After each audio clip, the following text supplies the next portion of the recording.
आसन,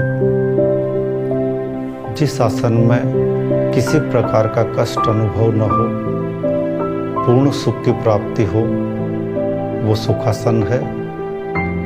सामान्यतया अर्ध पद्मासन की स्थिति सुखासन की स्थिति है, और वैसे जिस भी आसन में सुख का अनुभव हो, उस आसन में बैठकर ध्यान किया जा सकता है। कुर्सी पर बैठकर भी ध्यान कर सकते हैं। बाकी अर्ध पद्मासन वाली स्थिति सुखासन की है।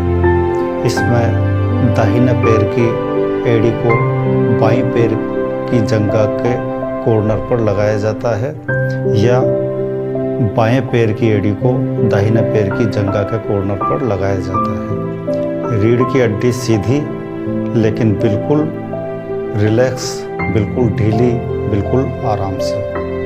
रीढ़ की हड्डी में किसी प्रकार का कोई तनाव नहीं, कोई खिंचाव नहीं। रीढ़ की हड्डी बिल्कुल सीधी होनी चाहिए।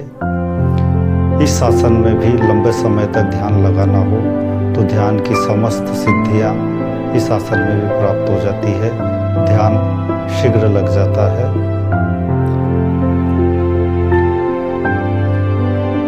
हाथों को ध्यान मुद्रा या ब्रह्मांजलि के रूप में रखा जा सकता है। तर्जनी उंगली का कॉर्नर और अंगूठे का कॉर्नर को मिलाकर रखा जाए तो ये ध्यान मुद्रा, और एक हथेली के ऊपर दूसरी हथेली को नाभि के समीप रखा जाए, सभी उंगलियों और अंगूठों को आपस में मिलाते हुए, तो ये ब्रह्मांजलि। ध्यान करते समय या तो ध्यान मुद्रा या ब्रह्मांजलि के रूप में अपने हाथों की स्थिति रखें। इससे जल्दी ही ध्यान सिद्ध हो जाता है और ध्यान के समस्त लाभ इस आसन में बैठकर ध्यान लगाने से प्राप्त होते हैं।